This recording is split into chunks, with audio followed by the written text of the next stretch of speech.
Dice la palabra de Dios, en aquellos días, como creciera el número de los discípulos, hubo murmuración de los griegos contra los hebreos de que las viudas de aquellos eran desatendidas en la distribución diaria. ¿Sí? Estamos en esta parte de la escritura, tenemos, digamos, el anterior capítulo, nos viene hablando acerca de cómo los primeros cristianos, cómo los hijos de Dios comenzaron la iglesia a partir de cuando Jesús resucita, ¿verdad? Estamos en el libro de los Hechos y nos está platicando cómo se dieron digamos que los acontecimientos después de que Jesús resucita. Cuando Jesús resucita, les dice que esperen y que iban a recibir poder. Eso se cumplió en el día de Pentecostés y los discípulos comienzan a predicar con gran poder. Estuvieron sufriendo algunos problemas por causa del evangelio, pero después también la palabra de Dios nos dice que ellos pudieron salir adelante, por decirlo así, testificando con valor, con denuedo acerca de la fe en Jesús. Y posteriormente vemos también en el capítulo 5, Ananías y Zafira, vemos un ejemplo de parte de Dios, que Dios juzga un pecado de hipocresía en la iglesia, y dice la palabra que vino también temor sobre las personas que estaban ahí, pero también vino esa parte donde ellos se dan cuenta que Dios quiere seguir respaldando la obra. También vuelve a ser perseguido Pedro y Juan, y venimos ahorita aquí a la elección de los 7 diáconos. Vamos a ponernos de pie para orar a Dios, para pedir que Él nos hable en esta mañana. Padre, te damos gracias por tu palabra, te damos gracias porque tú permites que vengamos el día de hoy a escuchar un mensaje de la Biblia, que podamos estudiar tu palabra, y queremos hoy ser alumbrados a través de tu Espíritu Santo, Señor. Ayúdanos, bendícenos, en el nombre poderoso de Jesús. Amén.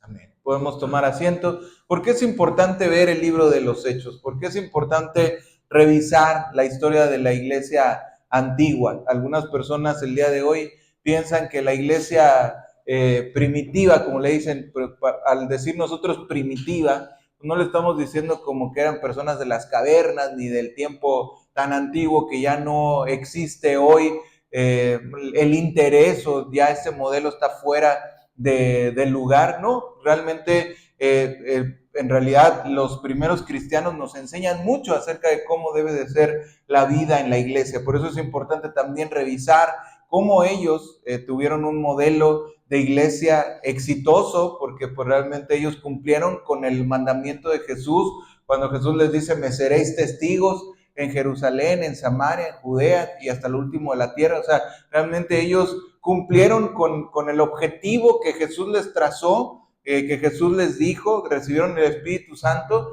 pero también nosotros debemos de ver hasta el día de hoy cómo es que ellos hicieron todo esto bajo, obviamente, algunas personas han dicho el libro de los Hechos no sería el libro de los Hechos de los Apóstoles, sino sería más adecuado llamarlo el libro de los Hechos del Espíritu Santo, porque vemos al Espíritu Santo involucrado en cada una de las cosas que estaban sucediendo a lo largo del libro, ¿verdad? Entonces, cuando nosotros llegamos aquí al punto del libro de los Hechos, capítulo 6, vemos aquí que ya también, por decirlo así, Satanás se había encargado o había tratado de meter algún problema en la iglesia, ¿verdad? Como al principio vemos que los ataques contra la iglesia vinieron de diferentes maneras. Intentó de formas, por ejemplo, de oposición directa, cuando ellos, si recuerdas que estábamos revisando el texto ahí del cojo, ¿verdad? Que es sanado en la puerta del templo de la Hermosa,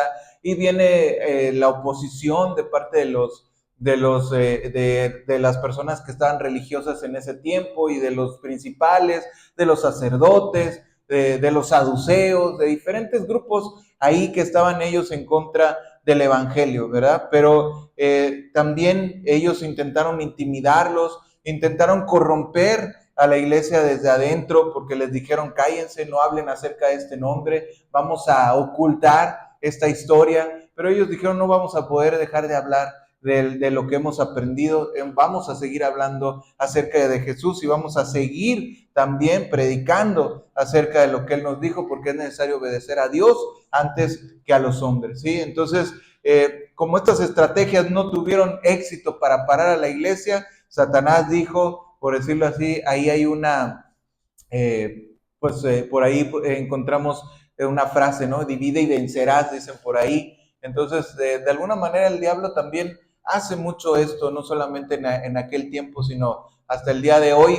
busca la división, busca dividir de muchas maneras, y eso, dice la palabra misma, dice una casa dividida, dijo el mismo Jesús, no permanece, ¿no? Entonces, cuando le acusaban a Jesús de que él hacía las obras que hacía por Satanás, él decía, no es posible, una casa dividida no prevalece contra sí misma. Entonces, realmente la parte aquí que vemos es de que pues el diablo intentó meter, por decirlo así, la cizaña entre los mismos discípulos, levantando un grupo de cristianos contra otros. Dice aquí que de alguna forma estaba en aquellos días, dice, como creciera el número de los discípulos, o sea, nos dice la palabra que el reino de Dios a través de la comunidad cristiana estaba muy bien, o sea, estaba creciendo constantemente, como vimos al principio, cuando Pedro se levanta y predica, ese día se convirtieron alrededor de 3,000, y luego viene la persecución y se convierte en otros 2,000, y nos dice aquí que como creciera, o sea, seguía creciendo constantemente la palabra de Dios, era muy bien y ellos trataban muy bien con los problemas. La mención del crecimiento nos habla de que la iglesia cristiana estaba organizada, que había una organización. Hay personas que tienen miedo a organizarse cuando estamos hablando de iglesia, y cuando estamos hablando de iglesia ellos dicen no, mejor que no esté organizado, mejor que cada quien haga lo que bien le parece, que cada quien vaya donde quiera, que cada quien haga lo que quiera y cada quien le rinda cuentas a quien quiera. Pero en realidad vemos que ellos estaban organizados, de una u otra manera sabían cuántos eran salvos. Si te dice la Biblia que ahí se habían añadido 2,000, pues no es porque no los contaron. Claro, pues se añadieron 2,000 porque los contaron, porque realmente ellos sabían quiénes eran. Los dineros, los bienes eran colectados, distribuidos a los que tenían necesidad. El pecado era confrontado, como fue con Ananías y Zafira. Ananías y Zafira llegaron a hacer una donación, digamos, de su propiedad a los pies de los discípulos, y ellos quisieron engañarlos y Dios los juzgó de acuerdo a su pecado. El pecado era confrontado. Todo indica un nivel todo indica un nivel de organización. O sea, en este sentido, los discípulos estaban organizados. Yo creo que hay que cambiarle aquí la pila. Los discípulos estaban de alguna manera organizados. Ellos tenían esa parte de que ellos realmente, dice que los griegos estaban contra los hebreos, ¿verdad? O sea, porque nos dice el versículo 1, como crecía el número de los discípulos, hubo murmuración de los griegos contra los hebreos, ¿verdad? Entonces, los judíos más inclinados hacia la cultura, los hebreos, perdón, eran judíos más inclinados hacia la cultura judía, y eran principalmente de Judea. Los griegos, que eran helenistas, venían de aquellos inclinados más hacia la cultura griega, mayormente venían de todas las partes del Imperio Romano. Si te acuerdas, nosotros tenemos a los judíos que nos dice que en el día de Pentecostés fue cuando empezó la iglesia. El día de Pentecostés era una de las fiestas en las cuales todos los judíos tenían que acudir al reino, tenían que acudir a Jerusalén para que ellos pudieran realmente tener esa fiesta ahí, ¿verdad? Entonces, cuando ellos estaban en esa fiesta, Dios elige manifestarse ahí para que los judíos pudieran escuchar y pudieran tener el testimonio de Jesús resucitado. Cuando la palabra de Dios dice que ellos se convierten, ya no se quisieron ir, se quisieron quedar. Entonces, por eso tenían la necesidad muchas veces de vender sus bienes, sus propiedades, para poder solventar a aquellos que no eran de esa región, porque habían venido de todas las regiones. Entonces, los griegos empiezan a estar, o sea, los griegos podemos pensar que eran hermanos que habían venido de la diáspora, de todos los lugares del imperio romano, ¿verdad? Entonces, realmente ellos venían de otros lugares, no eran de ahí, pero podemos pensar que los hebreos eran personas que estaban más identificadas, digamos, con la cultura judía. Los hebreos solían considerar a los griegos como personas no espirituales que se manchaban con la cultura griega. O sea, eran personas que eran consideradas como más tipo, más como que eran, ellos estaban como que más puestos del lado del imperio romano, ¿verdad? O sea, eran como que venían más gentiles, ¿verdad? O sea, más inclinados hacia los gentiles, hacia la cultura romana. Y los hebreos eran más tradicionalistas, que se pensaban como decir, nosotros somos más santos que tú, o nosotros somos más conservadores, o somos más apegados a la cultura judía más tradicional, más pura, ¿verdad? Pero al final de cuentas todos eran cristianos, ¿verdad? Todos ellos habían reconocido a Jesús como su Salvador, todos ellos tenían a Jesús como Dios, como el Mesías, todos ellos se habían arrepentido, todos ellos se habían bautizado, todos ellos habían hecho una confesión de fe solamente en Jesús. Y Satanás intentó tomar ventaja de ese recelo, por decirlo así, ya existente, ¿verdad? Podríamos nosotros pensar aquí si llegan personas que nosotros no conocemos, nuevas, o que de repente son diferentes a nuestra cultura, pues tal vez nos sentiríamos un poquito naturalmente, como que un poquito alejados de esa persona, ¿verdad? Pero entonces nos dice aquí que de ahí surgió pues una murmuración, ¿verdad? Que la distribución diaria, o sea, ¿cuál era el problema? Nos dice que las viudas de aquellos, o sea, ¿las viudas de quién? Las viudas de los griegos eran desatendidas en la distribución diaria, ¿sí? Las viudas, dice la palabra de Dios, que eran atendidas, no solamente eran atendidas por los cristianos, sino ya también los judíos tenían la costumbre de ayudar a las viudas. ¿Por qué? Porque eran personas que, acuérdate que en aquel tiempo, si hoy en día una mujer viuda es una mujer vulnerable, que es una mujer con necesidad, que hasta el mismo gobierno ahorita precisamente me estaban comentando acerca de los programas que el gobierno tiene para ayudar precisamente a ese tipo de personas, de mujeres, de personas que no tienen un apoyo. Entonces, ese tipo de mujeres eran apoyadas por la iglesia, y no solamente por la iglesia, sino también la cultura judía pues tenían las autoridades del templo organizaban distribución a los necesitados.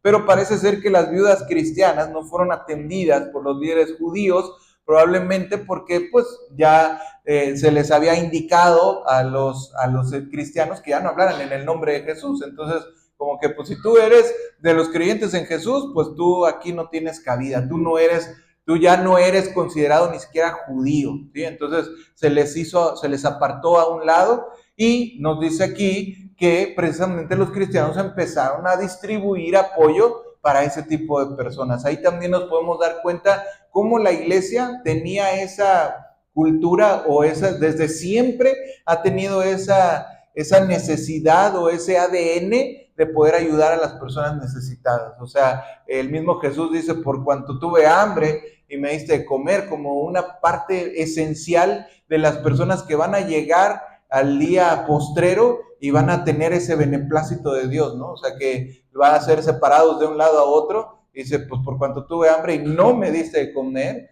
pues no te conozco, ¿verdad? Pero realmente vemos aquí esa parte donde desde los primeros cristianos eran personas que se preocupaban por el necesitado, ¿sí? Entonces dice que las viudas eran desatendidas en la distribución diaria. Aparentemente algunos de los cristianos creían que las viudas de los hebreos, o sea, que los griegos sentían que las viudas de los hebreos eran mejor atendidas. No se sugiere que esta situación, si hubiera sido cierta, no se nos dice que hubiera sido intencional, ¿sí? Sino realmente, imagínate, para una congregación de ese tamaño, estás hablando de más de 5,000 personas, de 5 o 10,000 personas, pues realmente a veces puede suceder situaciones en las cuales alguna persona tenga una queja, ¿verdad? De que, oye, pues a mí no me están dando, Oye, a mí, pues realmente si ayudó de esta manera a la iglesia, pues a mí no me llegó. Entonces, pues realmente a Satanás le encanta usar errores involuntarios para comenzar un conflicto, ¿sí? Entonces ellos tenían de alguna forma esa inquietud y fueron condiciones perfectas para que hubiera una división, por decirlo así, en la iglesia. Vamos a ver el verso 2, nos dice la palabra. Entonces los 12 convocaron a la multitud de los discípulos y dijeron: no es justo que nosotros dejemos la palabra de Dios para servir las mesas, ¿sí? No es justo que dejemos la palabra de Dios para servir las mesas. Los apóstoles explicaron que debían permanecer fieles a su llamado. ¿Cuál era el llamado de los apóstoles? Nos dice que tenían ellos que dedicarse a la oración y al ministerio de la palabra, ¿sí? Ellos tenían que dedicarse a la oración y al ministerio de la palabra. Esto, de alguna manera, vamos a ver el verso 3. Dice: buscad pues, hermanos, de entre vosotros a 7 varones de buen testimonio, llenos del Espíritu Santo y de sabiduría, a quienes encarguemos este trabajo. Verso 4. Y nosotros persistiremos en la oración y en el ministerio de la palabra. Sí, esto es importante. Aquí nos marca también una dirección, una directriz. Aquí podemos entender que los 12 tenían que estar dedicados a lo que ellos realmente estaban llamados, ¿sí? O sea, algunas personas dicen que, o piensan que, por decirlo así, un pastor, por ejemplo, pues no debe estar dedicado a todas las cosas de la iglesia, ¿verdad? O sea, un pastor debe de hacer alguna parte, pero no todas las partes. Y realmente aquí hay dos extremos, ¿verdad? Tanto hay personas que tú ves algunas iglesias y de repente pues el pastor no quiere a lo mejor ni siquiera agarrar y levantar una silla o hacer algo, ¿verdad? De limpieza o demás, cosas de la iglesia. ¿Por qué? Porque pues él está por encima de los demás o pareciera que es un cargo mayor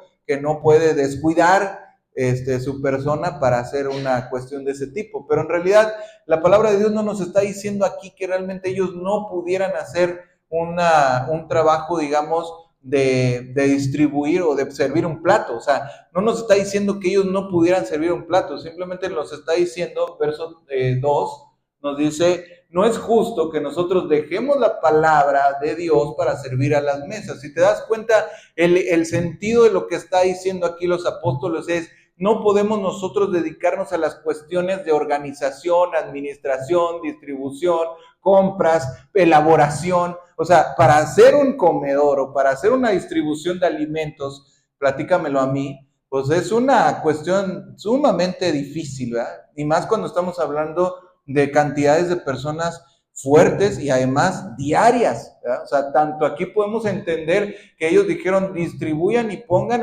o sea, elijan a 7 diáconos. ¿Por qué 7? A lo mejor podríamos pensar que cada uno de esos diáconos estaba encargado de un día, porque era una distribución diaria. O sea, 7 días por semana se tenía que distribuir alimento a cada una de esas personas que estaban, digamos, en el censo de necesitados. Entonces, imagínate, no era una cuestión fácil ni sencilla. Entonces los apóstoles dicen: oye, si yo me voy a hacer cargo de este problema, si yo me voy a hacer cargo de que la distribución llegue, pues ya no voy a tener tiempo para estar estudiando la palabra, ya no voy a tener tiempo para predicar como debe de ser, ya no voy a tener tiempo para orar, ya no voy a tener tiempo para dedicarme al ministerio en el cual Jesús me llamó. O sea, Jesús me llamó principalmente: me seréis testigos. ¿Cuál era digamos, la parte del apostolado que ellos tenían que hacer? Bueno, dirigir a la iglesia, ¿sí? ¿Cuál era uno de los brazos de la iglesia? La misericordia,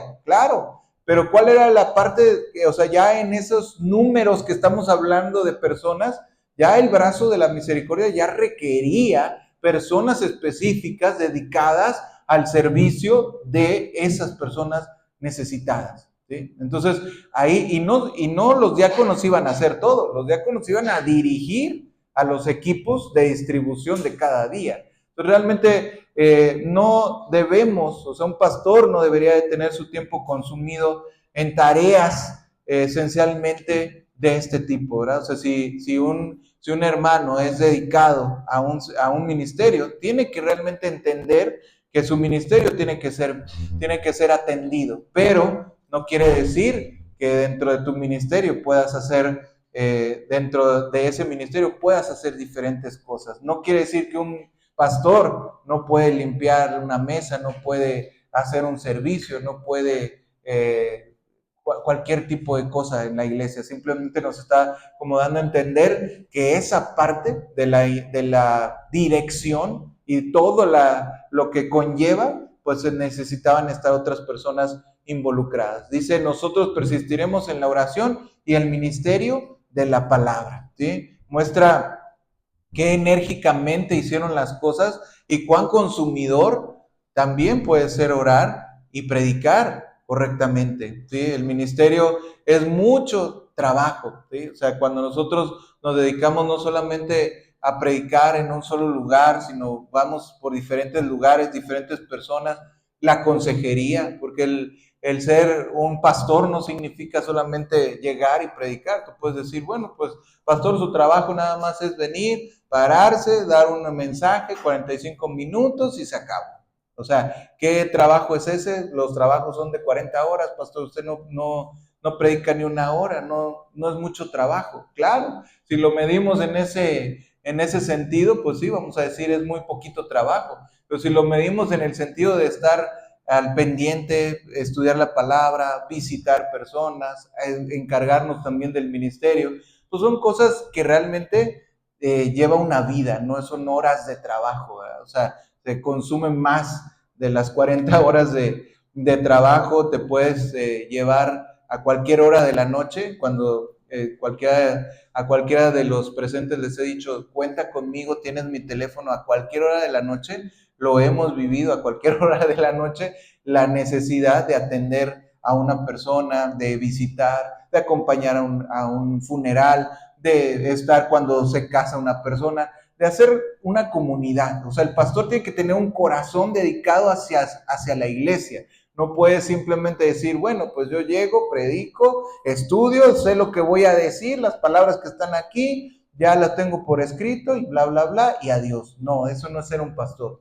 Eso pudiera ser una persona encargada de venir y dar un mensaje, pero al final de cuentas, eso realmente no es pastorear a una grey, a ser la comunidad que realmente Dios tiene en su corazón.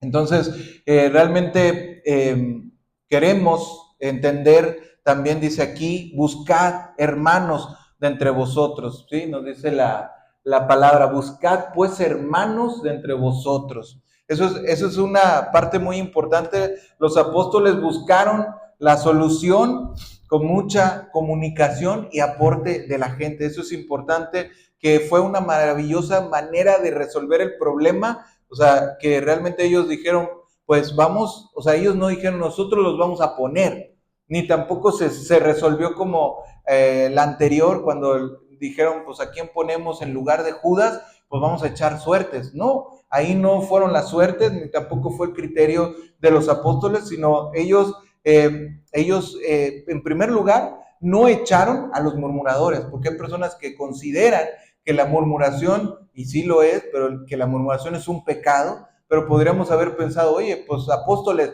tienes un murmurador dentro de la iglesia, sácalo, o sea, expúlsalo, está en pecado. Pero realmente ellos no echaron a los que se habían quejado, no se dividieron en dos congregaciones, porque también podríamos haber pensado, bueno, una solución es, nos dividimos los hebreos y nos dividimos los gentiles, ¿verdad?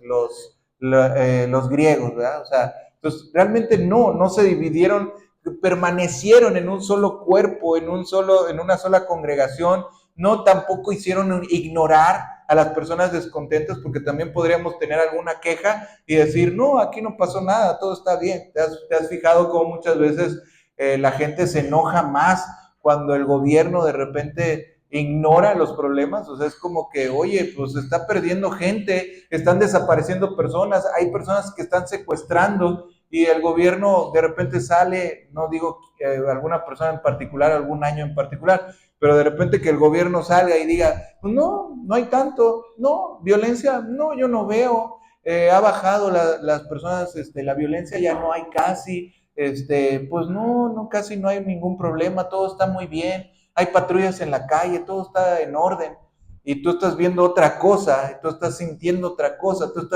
estás realmente percibiendo, la comunidad está percibiendo una cosa distinta.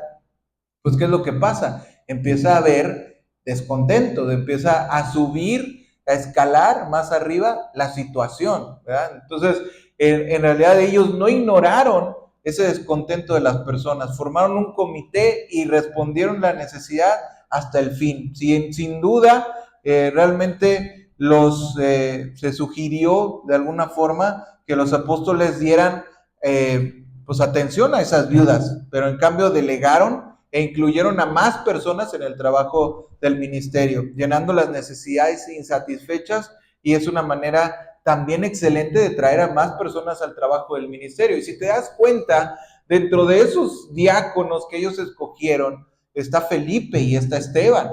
Esteban, que fue el primer mártir de la iglesia, y Felipe, que también fue partícipe del avivamiento que Dios estuvo haciendo, y él le predicó al etíope. O sea, cuando fue Dios, el Espíritu lo mandó a predicar a un funcionario de gobierno de Etiopía. O sea, realmente vemos que eran personas que eran de buen testimonio, llenos del Espíritu Santo y sabiduría, y que no solamente se dedicaban a eso, ¿verdad? O sea, realmente nosotros podemos decir, bueno, pues eran diáconos, nada más hacían eso. No, eran personas que se dedicaban también a seguir testificando de Cristo, a seguir trabajando por la iglesia, ¿sí? O sea, eran personas que estaban llenos del Espíritu Santo. Así como decimos que el pastor no solamente es para que esté en el púlpito, pues también entendemos que los diáconos o cualquier hijo de Dios de la iglesia, pues no solamente es para que haga una sola cosa, ¿verdad? O sea,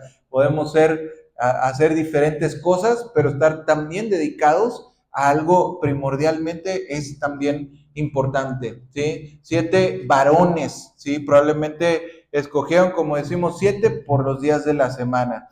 No es claro, o sea, no es una conclusión, pero lo podemos pensar de esa manera. A quienes encarguemos este trabajo, la decisión final estaba sobre los apóstoles, pero pues ellos pidieron que la gente también estuviera de acuerdo, ¿sí? Entonces, realmente era un servicio sencillo y práctico, pero que estas personas iban a ser responsables de que así se hiciera, ¿sí? El día de hoy nosotros, mientras yo estoy aquí compartiendo, yo no podría hacer esto si no tuviéramos también a alguien que, por ejemplo, nosotros vamos a Juárez en la tarde, pues ya desde esta hora ya hay gente que está ocupada de hacer lo que se tiene que hacer para que nosotros podamos llegar también en la tarde a predicar. Yo llego ya sobre la hora a instalar mis bocinitas, mi micrófono, pero ya para eso, pues ya está todo instalado, están puestas carpas, sillas, hay comida, guisado, porque se le da de comer también a la comunidad que tiene esa necesidad allá en el municipio de Juárez. Para nosotros poder hacer un viaje de 45 minutos, una hora para llegar allá, predicar y dar la palabra, también hay personas que están dedicadas al servicio de la comunidad en ese lugar. Entonces realmente vemos que nosotros no podríamos hacer esto si no fuéramos un equipo, si no fuéramos una iglesia, si no tuviéramos el apoyo de diferentes personas. Entonces realmente vemos la necesidad y vemos la utilidad y la bendición que se tiene cuando contamos con personas que también estén dispuestas a servir, ¿sí? Entonces los hombres necesitan ser de buen testimonio, ¿sí? Personas que la iglesia se sintiera confiada. Eso es importante. Cuando nosotros acudimos a un lugar, se da un apoyo, estamos en una iglesia, siempre los servidores es importante que sean personas de buen testimonio, que den confianza, ¿verdad? Porque imagínate que tú no tengas confianza en lo que yo te digo y digas, no, pues quién sabe si me está engañando. Y vienes con esa mentalidad cada domingo a sentarte, a escuchar un mensaje, ¿te va a ser de bendición? ¿Sea de bendición? Pues no creo que sea de bendición, porque tú vas a decir, uy, quién sabe, como que no está muy bueno, no sé, a lo mejor no es cierto lo que dice ahí, Entonces, pues realmente no tendrías esa bendición. O sea, tú cuando vienes a este lugar, pues necesitas como que decir, bueno, sí, confío en la palabra. Obviamente, como dice la palabra, los cristianos en Berea, pues eran de buen corazón, pero también iban a estudiar la palabra. O sea, tú te puedes llevar, por ejemplo, este capítulo de Hechos, te lo llevas a tu casa, lo vuelves a leer, lo vuelves a estudiar, vuelves a indagar un poquito más de la palabra y te vas a llevar mayor tesoro. O sea, eso es bueno. Dios no está en contra de que revisemos lo que se nos predica, pero es importante que sí exista una confianza. Cuando se da un apoyo, cuando se hace algo, cuando somos una iglesia, es necesario que la gente, por eso dice que tenga un buen testimonio. ¿Por qué es importante el buen testimonio? Porque realmente, pues queremos que sea de bendición a tu vida. Cuando una persona invita a la iglesia y luego dicen, oye, pues tú me invitas a la iglesia, pero mira cómo eres tú. O sea, para que tú tengas, para que tú puedas invitar a otras personas también a la iglesia, por eso también Dios le interesa que tú tengas un buen testimonio, para que la persona cuando venga a la iglesia diga, pues si voy a tu iglesia voy a ser como tú, pues vamos a tu iglesia, ¿verdad? Porque quiero realmente aprender de eso que tú estás mostrando en tu vida, ¿verdad? Por eso es importante el testimonio, porque habla de lo que somos, de quiénes somos, de cómo hacemos las cosas, ¿verdad? Dice el verso 5, agradó la propuesta a toda la multitud y eligieron a Esteban, varón lleno de fe, del Espíritu Santo también, dice a Felipe, a Prócoro, Nicanor, Timón, Parmenas, Nicolás, prosélito de Antioquía. Dice la palabra que le agradó a toda la multitud esta propuesta. No quiere decir que porque le agradó a la multitud haya sido una buena decisión. O sea, no porque todos estén de acuerdo quiere decir que sea una buena decisión. Todos podemos estar de acuerdo en algo malo.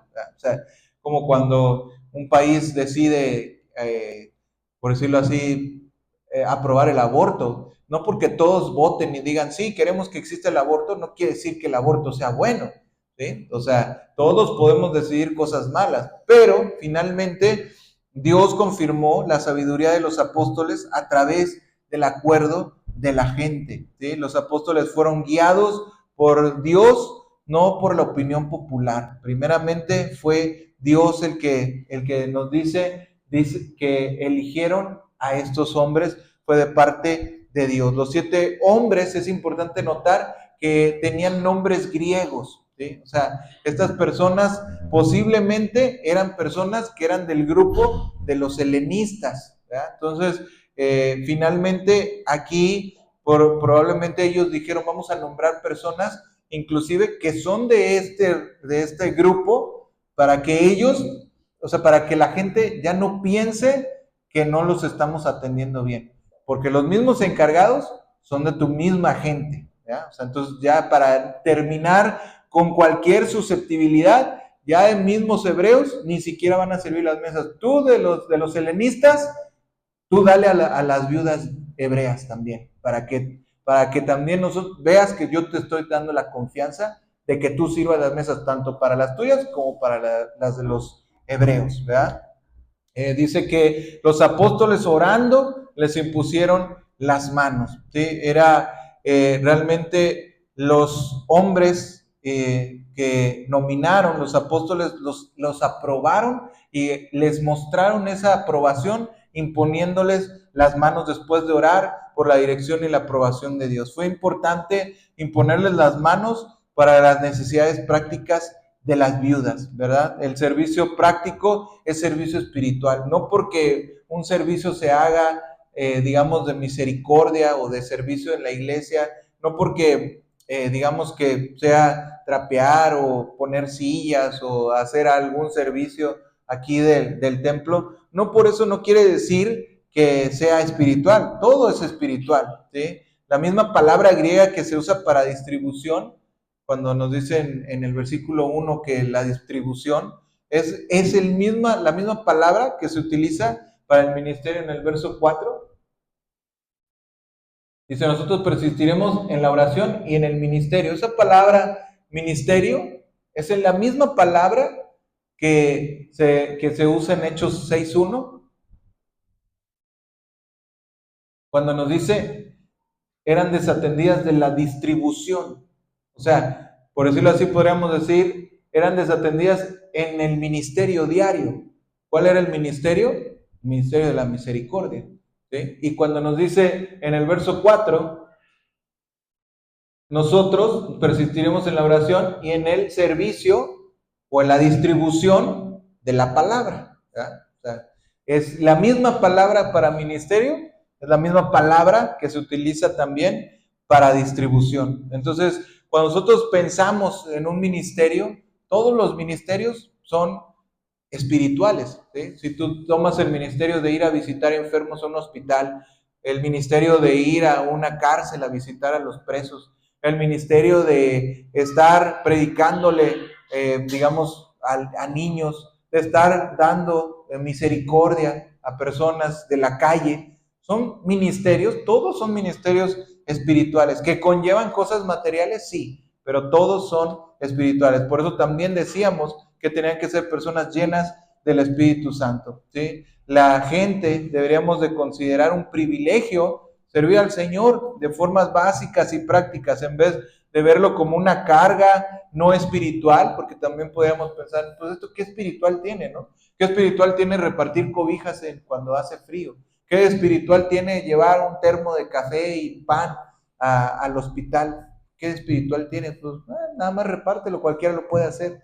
No, no es cualquiera lo puede hacer. O sea, realmente cuando nosotros también vamos y distribuimos, veamos a un pastor que va y distribuye pollo a los migrantes, para mí es una de las cosas más bonitas que Dios nos permite hacer dentro de este ministerio que tenemos, el poder distribuir alimento a las personas migrantes, porque Jesús mismo fue migrante y Dios nos permite poder tocar a esa necesidad de personas que están en tránsito desde su tierra, que a veces vienen desde Centroamérica o vienen desde el Caribe, cruzando hasta el mar y vienen a dar hasta aquí buscando subirse a un tren para poder llegar hasta el norte y poder buscar un mejor futuro. Son personas sufrientes, dolientes, que tienen necesidad, que a veces vienen sufriendo desde lugares lejanos, huyendo por la violencia que está en su país, y que tú le puedas dar una porción de pollo caliente a una persona que así lo necesita, pues es un privilegio. O sea, para mí es una cosa muy espiritual. Y no solamente eso, sino predicarles la palabra de Dios antes de que ellos reciban el alimento y poder decirles que de tal manera amó Dios al mundo que ha dado a su Hijo unigénito para que todo aquel que en él cree no se pierda y tenga vida eterna, y que te lo escuche, te lo reciba y haga una oración contigo. Son cosas muy espirituales. O sea, no deberíamos nosotros pensar, bueno, pues solamente se está dando pollo. No es solamente eso, es algo mucho más fuerte que dar un pedazo, una porción de comida a un necesitado, ¿sí? En ninguna parte de esta porción de la Escritura vemos que se les llame diáconos, aunque todos hemos asumido que son diáconos, ¿verdad? Es el diácono, el diaconado que está escrito en Primera de Timoteo. Simplemente la palabra diácono significa siervo. Estos hombres fueron ciertamente siervos, ¿sí? Se podrían reclamar la misma promesa de servicio fiel que Pablo hizo específicamente a los diáconos, ¿verdad? En Primera de Timoteo 3:13, si me lo pones.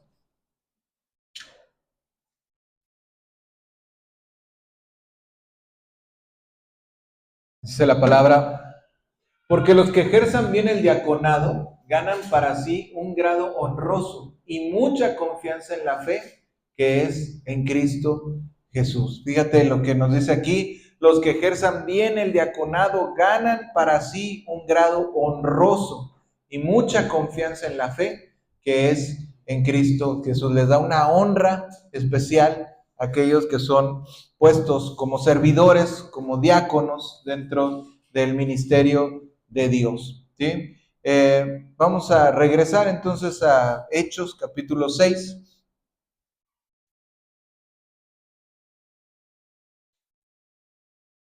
Dice, agradó, y verso 7, a los cuales presentaron ante los apóstoles, quienes orando les impusieron las manos. Verso 7, y crecía la palabra del Señor. Fíjate, aquí como que nos dice el resultado, ¿no? El resultado posterior, después de que toda esta situación sucedió, dice, y crecía la palabra del Señor y el número de los discípulos. No solamente nos dice previamente, aquí lo vuelve a mencionar, como diciendo, ya terminado esta situación, no solamente no se dividió la iglesia, no solamente no se permaneció en una inquietud o en una molestia, sino más allá de todo eso, también siguió creciendo la palabra de Dios. O sea, también siguió adelante el ministerio de la palabra. ¿Sí? Dice que se multiplicaba grandemente en Jerusalén en muchos de los sacerdotes, y también muchos de los sacerdotes obedecían a la fe. Fíjate, esto también es importante. Fíjate, todos, aquí podemos también concluir que todos hicieron algo bien, ¿verdad? O sea, tanto los que tenían la queja, los helenistas, hicieron lo correcto, dieron a conocer la necesidad, o sea, no se quedaron con la inquietud, porque podrían haber dicho, ay, a esta hermanita no le tocó. No, pero cállate, no digas nada, no vaya a ser que se enojen los apóstoles. Mejor, ahí, hasta ahí déjalo, Dios sabe. No, ellos dijeron, oigan, las hermanas no están recibiendo, ¿qué pasó? O sea, hay que poner cartas en el asunto, ¿verdad? Los que eran del otro partido, por decirlo así, los hebreos, hicieron también lo correcto, reconocieron que los helenistas tenían una necesidad legítima y confiaron en la solución de los apóstoles. Dijeron, ok, sí es cierto, aquí hay una necesidad, pues vamos a confiar en que los apóstoles tienen la sabiduría para tomar la mejor decisión. Los 7 varones escogidos también hicieron lo correcto porque aceptaron el llamado al servicio sin glamour. ¿Sí? O sea, ¿a qué me refiero sin glamour? Bueno, pues es un servicio humilde, ¿verdad? O sea, que te dijeran, te vamos a dar un cargo en la iglesia. Ah, sí, ¿cuál es el cargo? Pues tú vas a limpiar las mesas y vas a servir la comida. ¿Qué es eso? Pues no es tan glamoroso, ¿eh? No es el que recibe el aplauso, no es la persona que más se lleva el crédito, ¿sí? Pero finalmente los varones aceptaron el reto, aceptaron el llamado y dijeron, nosotros nos hacemos cargo, ¿sí? Si hay queja, yo soy el culpable. Fíjate, es difícil, ¿no? Muchas veces no queremos estar en el spot, no queremos que sobre nosotros venga la responsabilidad. Los apóstoles también hicieron lo correcto porque respondieron a la necesidad sin distraerse de su trabajo principal. Y crecía la palabra del Señor. Fue manejado con tanta sabiduría y sensibilidad que se terminó un tema potencialmente divisivo, ¿sí? Entonces la palabra dice que aún los sacerdotes vinieron a la fe en Jesús. La iglesia dio diáconos al Espíritu Santo y recibió sacerdotes convertidos. Los discípulos eligieron diáconos llenos del Espíritu Santo y recibieron mártires evangelistas llenos también del Espíritu, ¿sí? Los hombres fueron escogidos para servir las mesas en cosas comunes, pero se les encontró haciendo cosas poco comunes, ¿sí? O sea, se les encontró haciendo obras y señales entre el pueblo. La estrategia de Satanás falló, ¿sí? Intentó dividir a la iglesia, pero no solamente no se dividió, sino dice que aumentó. El testimonio entonces de Esteban, vamos a ver el verso 8 al 10, dice, Esteban lleno de gracia y de poder, hacía grandes prodigios y señales entre el pueblo. Dice, entonces se levantaron unos de la sinagoga, llamada de los libertos y de los de Cirene, Alejandría, de Cilicia, de Asia, disputando con Esteban, pero no podían resistir a la sabiduría y al espíritu con que hablaba, ¿sí? Dice la palabra que Esteban, fíjate que habíamos dicho, o sea, como que la palabra termina con este caso y empieza con un ejemplo práctico de quién era este tipo de diáconos. Y uno de esos diáconos es precisamente Esteban. Y nos dice que Esteban estaba lleno de gracia, de poder, hacía grandes prodigios y señales entre el pueblo. ¿Sí? Nos dice la palabra que Esteban estaba disputando con estas personas que estaban ellos discutiendo con él, pero no podían resistir lo que él hablaba. ¿Por qué? No solamente porque no le daban, o sea, no solamente por inteligencia, sino nos habla de la gracia que Dios le daba y del poder que Dios le daba. O sea, no podían resistir al Espíritu Santo con el cual estaba hablando Esteban. No hay Esteban, o sea, no hay indicios de que Esteban fuera más inteligente o mejor educado que los judíos que estaban ahí discutiendo con él. Realmente estaba, la ventaja de Esteban estaba con el espíritu con el cual él contaba. O sea, Dios estaba con él, en pocas palabras, y por eso no lo podían vencer en lo que él estaba diciendo. Verso 11 nos dice la palabra. Vamos a leer del 11 al 14. Dice: entonces sobornaron a unos para que dijesen que le habían oído hablar palabras blasfemas contra Moisés y contra Dios. Soliviantaron al pueblo, a los ancianos, a los escribas, y arremetiendo le arrebataron y le trajeron al concilio. Pusieron testigos falsos que decían: este hombre no cesa de hablar palabras blasfemas contra este lugar santo y contra la ley. Pues le hemos oído decir que este Jesús de Nazaret destruirá este lugar y cambiará las costumbres que nos dio Moisés. Fíjate la vieja práctica de los judíos, ¿verdad? O sea, así como hicieron con Jesús, o sea, casi de las mismas cosas que acusaron a Jesús, estaban acusando a Esteban, ¿sí? Curiosamente. Pero qué privilegio poder ser acusado de las mismas cosas que le acusaron a Jesús, ¿verdad? Qué privilegio poder sufrir por causa de Cristo y que seamos condenados por las mismas cosas, por la misma causa que condenaron a Jesús. Dice ahí que sobornaron a personas, o sea, dentro de esta práctica mala que ellos tenían, manipularon a la multitud para que dijeran: crucifícale. También sobornaron a personas para que fueran a testificar en contra de Jesús cuando dijeron: este dijo que iba a derrumbar el templo y que lo haría en 3 días, ¿no? O sea, realmente ellos tenían estas malas prácticas.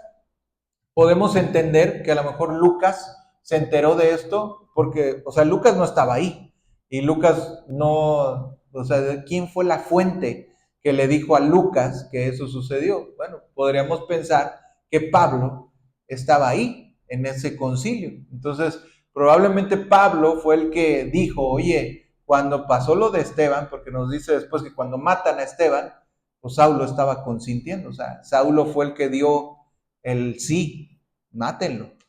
O sea, tremendo, ¿no? Pero finalmente dice que ellos soliviantaron al pueblo, los oponentes de Esteban no podían hacer nada contra los seguidores de Jesús que tenían la opinión pública de su lado, ¿sí? Previamente la persecución contra los apóstoles había sido limitada porque la opinión pública estaba con ellos, o sea, la gente quería a los apóstoles, los amaba y también veía sus buenas obras, entonces tenían ellos que obrar por debajo del agua. Y como no podían hacerlo contra los apóstoles, dijeron: no, pues si matamos a Juan, a Pedro, pues se nos viene la gente encima. Pues a lo mejor pues empezamos por Esteban, ¿verdad? Que ese hermano pues no es tan conocido, pues vamos contra él, ¿verdad?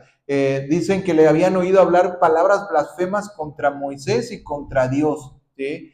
Nos dice, entonces podríamos nosotros pensar que tal vez lo que ellos, ¿cómo te puedo decir? O sea, las mentiras que fraguaron en contra de Esteban, podría ser de que, por ejemplo, Esteban podría haber dicho: Jesús es mayor que Moisés. Entonces, por ahí dijeron: esas son palabras blasfemas contra Moisés, ¿sí? También Esteban podría haber dicho: Jesús es Dios. Entonces, estás diciendo blasfemias contra Dios, ¿verdad? Jesús es mayor que el templo. Entonces estás diciendo blasfemias contra este lugar santo. Porque acuérdate que ellos no creían en Jesús.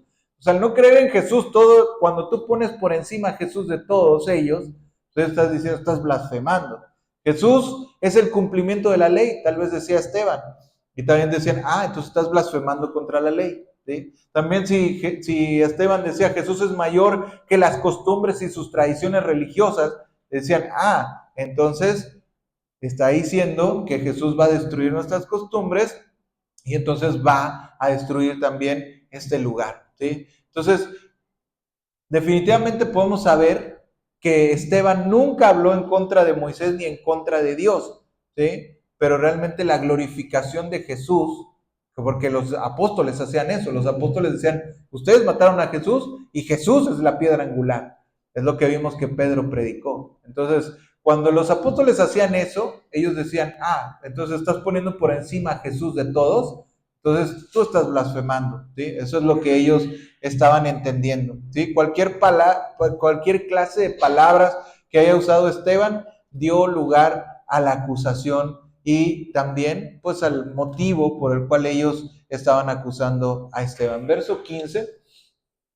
Entonces todos los que estaban sentados en el concilio al fijar los ojos en él, vieron su rostro como el rostro de un ángel. ¿Sí? Fíjate, dice aquí que todos los que estaban sentados en el concilio al fijar los ojos en él. Esteban estaba en una prueba ante la corte religiosa más alta que podía enfrentar. Examinado por hombres honrados, educados y poderosos. Había sido acusado falsamente y parecía haber perdido el apoyo del público, ¿sí? Pero dice que al fijar los ojos en él, vieron su rostro como el rostro de un ángel. No tenía, por decirlo así, ese parecer manso, suave y angelical que podríamos ver en tantas pinturas, pero tampoco era una mirada de juicio y de ira. En cambio, su rostro reflejaba una perfecta paz y confianza, que hasta nos dice que cuando lo empezaron a apedrear, dice que él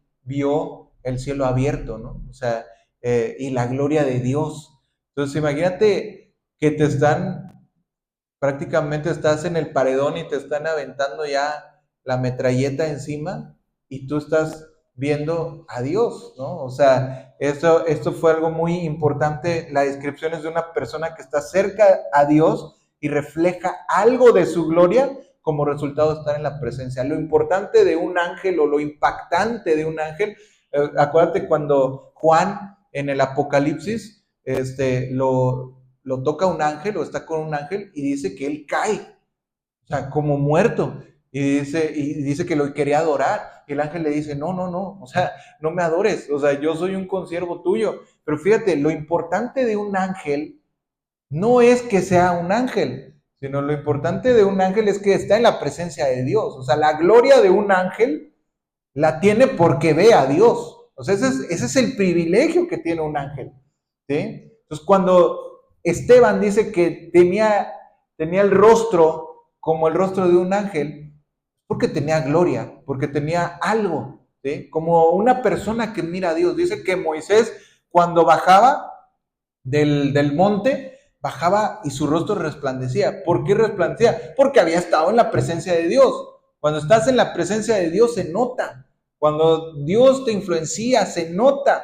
Cuando tú estás cerca de Dios se nota. Entonces, Esteban lo que tenía era que él tenía una mirada de ángel, tenía un rostro como un ángel, porque él estaba reflejando la presencia de Dios en su vida, ¿sí? Entonces, qué importante es cuando vemos aquí este ejemplo, y ya con esto termino la predicación del día de hoy. Cuando vemos este ejemplo, realmente nos podemos dar a entender cómo Dios realmente hizo esta parte de los diáconos. O sea, ¿cómo podemos concluir esta enseñanza? Bueno, pues concluimos con el hecho de que los diáconos son necesarios, ¿sí? De que todos somos servidores finalmente en la iglesia, ¿sí? No debemos de pensar que venimos a un espacio, nos sentamos y se acabó. No, somos una comunidad, somos un grupo de creyentes, somos personas que realmente amamos a Dios y que esa gloria de Dios se debe reflejar también en nuestro rostro. También debemos de reflejar el haber de nuestra vida en Cristo y realmente vemos que toda necesidad se puede suplir cuando realmente todos nos convertimos en hijos de Dios, servidores, ¿verdad? Los diáconos que realmente aliviaron esa necesidad de la iglesia. Amén. Vamos a ponernos en pie para terminar con el mensaje. Vemos cómo Satanás en aquel momento, y yo puedo decir hasta el día de hoy, siempre está tratando de dividir, de hacer que la obra de Dios sea menor, pero Dios siempre tiene una solución adecuada para su iglesia. Dios siempre nos guía, nos ayuda y nos impulsa por su Espíritu Santo a seguir adelante en la lucha. Padre, te damos gracias, Señor. Gracias por el ejemplo de los hermanos de la iglesia, del libro de los Hechos, cómo podemos mirar el día de hoy, cómo tú realmente siempre sales adelante, Señor. Siempre tienes la victoria para tu pueblo asegurada. Y vemos cómo ellos también tuvieron esa necesidad de ir a tu presencia y cómo tú los guiaste a hacer lo mejor para las viudas, Señor. También aprendemos el día de hoy la necesidad de la iglesia de tomar cartas en el asunto de la misericordia. Como no es un tema olvidado, sino desde el principio tú siempre estuviste al pendiente de los necesitados y también pusiste a tu iglesia a extender su brazo hacia la misericordia, pero siempre sin descuidar la palabra y la oración. Padre, sabemos que es necesario dedicarnos también a predicar, a orar, a la palabra. Señor, permítenos que realmente podamos estar siempre en tu presencia y solventar cualquier necesidad. Gracias en el nombre poderoso de Jesús. Amén. Amén. Podemos tomar asiento. Estamos concluyendo con el mensaje del día de hoy, con la predicación, y estaremos nuevamente el próximo domingo transmitiendo en vivo. Que Dios les bendiga.